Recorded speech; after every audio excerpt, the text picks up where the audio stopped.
Lu kiai saya saat sakit, dokter sudah menyimpulkan tuh secara medis, tinjauan medis paling berapa lama sekian. Tapi ternyata masih sehat lagi. Tapi beliau kalimatnya begini, ya Allah, kapan waktunya itu, katanya, udah rindu. Kapan waktunya pulang nih? Tuh. Pernah nggak begitu tuh? Ya Allah, sudah kangen, pengen cepat pulang. Pernah nggak begitu? Enggak. Enggak. Ya, begitu tuh. Dulu ada Syekh Jamaluddin Al-Afghani, seorang pemikir, ulama, ngajar di kampusnya. Terus tiba-tiba beliau tuh kurang sehat gitu. Akhirnya dianjurkan untuk di MRI ya. Ke rumah sakit, di scan, di MRI. Hasilnya datang 2 pekan berikutnya.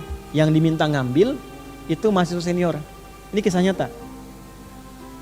Begitu diambil, diterangkan kan oleh dokter, tahu isinya. Itu sepanjang jalan nangis, gak sanggup masuk kelas, sayanya sedang mengajar. Sayanya sedang ngajar. Gak bisa masuk, duduk nangis, terus viral di mahasiswanya, semua nangis. Saya nanya, kenapa kalian menangis? Gak sanggup bicara, terus temannya menguatkan dengan mengatakan, Syekh, berdasarkan hasil scan ini, MRI ini, secara medis umur Syekh tidak lama lagi. Kurang lebih 2 pekan. Secara medis, karena sudah komplikasi. Apa jawaban Syekhnya? Hah? Bagaimana jika ada yang sangat merindukanmu, ingin bertemu denganmu? Kalian senang atau sedih? Ibu nih rindu anak gak pernah ketemu, Bu. Sekolah di luar negeri, sudah 10 tahun, mau ketemu ibu. Ibu senang gak? Senang kan? Senang, kata mereka. Allah itu sudah kangen sama saya. Saya pun sudah lama kangen sama Allah. Sebentar lagi saya ketemu. Kenapa kalian mesti nangis?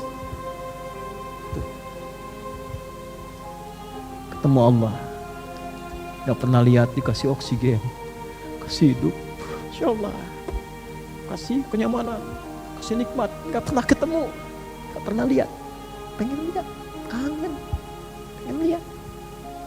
Masa gak pernah kangen? Masa gak pernah rindu?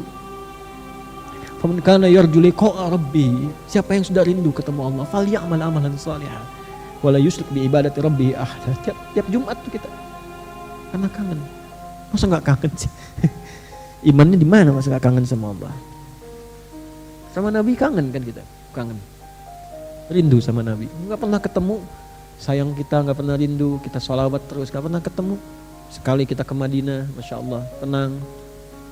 Terus waktunya mau ketemu.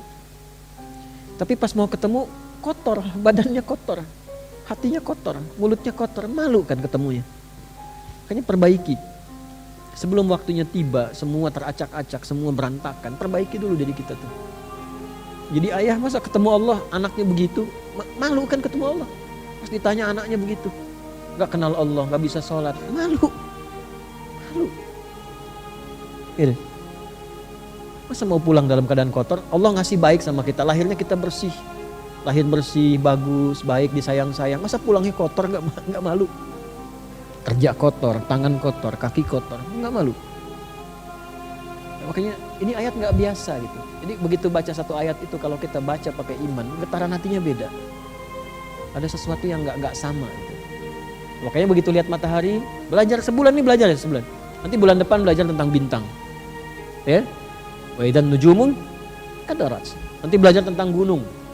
Wa idzal jibalu suyirat. Yang naik gunung ingat Allah nggak tuh? Masa cuma pasang status aja? Pasang status naik, ya nggak apa-apa, nggak salah secara duniawi. Tapi ingat Allah nggak? Iman kita ada nggak? Apa bedanya pendaki gunung yang mukmin dengan yang belum beriman?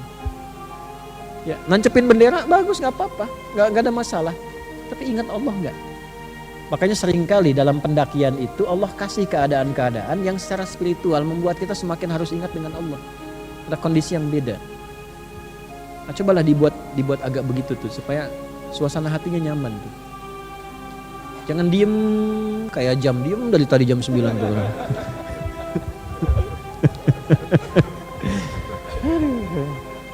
Ya Allah lewat tuh. Tadi tuh saya pikir bau apa, mana jam tuh.